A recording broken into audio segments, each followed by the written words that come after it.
अस्सलाम वालेकुम संगियो, मैं ਤੁਹਾਡਾ ਆਪਣਾ ਬਿਰਾ रमज़ान जट ਤੇ ਤੁਸੀਂ ਵੇਖਦੇ ਪਏ YouTube ਚੈਨਲ रमज़ान जट ऑफिशियल ਤੇ ਸੰगियो ਅੱਜ ਜੁਮਾ ਤੇ ਮੈਂ ਵਣਨਾ ਘਰ ਠੀਕ ਹੈ ਤੇ ਮੈਂ ਜਲਦੀ ਨਾਲ ਤਿਆਰ ਹੋਇਆ ਤੇ ਟਾਈਮ ਤੱਕ 12:30 ਹੋਏ ਪਏ ਠੀਕ ਹੈ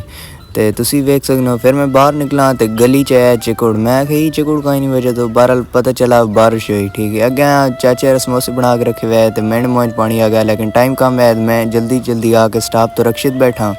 तो रक्शे वाल चाचा आखा मैं आखा जी माँ मैंने स्टाफ तो ले जितों माँ गड्डी मिल वैसी ठीक है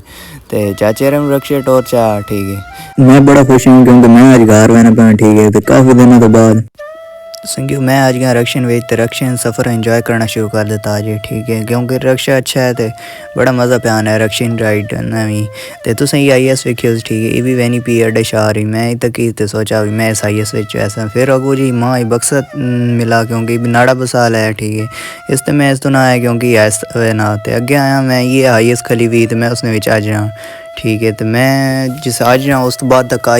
IAS तो खाली वे तीन तो बड़ी देर लैसन बहरहाल चाचा बाहर खड़ा हुआ है तो मैं भी इसी जी बैठा रहा दुई IAS आई लेकिन मैं इस तो उतर के थले ना गया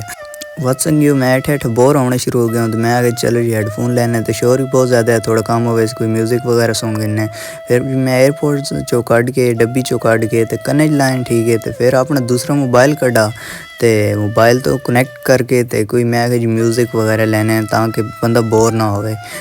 बस संगियो थोड़ी देर तो बाद गड्डी भी अड़ी टुर पई तो मैं बड़ा खुश थी कि जल्दी गड्डी वैसी तो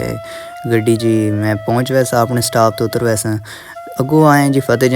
जंग ट्रैफिक पुलिस वाले खड़े हुए इन्हें साड़ी गड्डी रोकी बाकी भी IAS वाले रुके ने पे इन्हें डे उस्तादा ला खड़ा ड्राइवर थले तो इन्हों को पूछने भाई तो उनको लाइसेंस रूट परमिट तो बाकी है ऐसा कि जी मेरे को कुछ भी नहीं है सिर्फ ID कार्ड ने वह जी इन्हें पर नाल गिन गए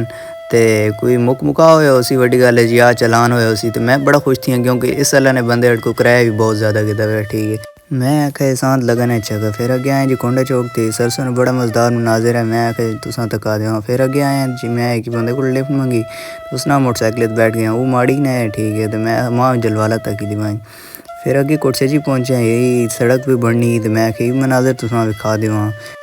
कि बंदा कितना कोखा थी ना बहरहाल जी अगे इन लोग बहुत सारे इकट्ठे हुए पे तो इन वैन पे कुत्ते ने शिकार कुत्ते ने नहीं यानी कि कुत्ते गेन के वैन पे फिर अगे आया तो अपने जलवाल ग्रां ने मदरसे ते नज़र पई तो बड़ा दिल खुश होया कि अपने ग्रां पहुँच गए फिर मैं उत्थे अड्डे तो उतरा तो चल पाया क्योंकि बुरी आने पे तो मैं आखे चलो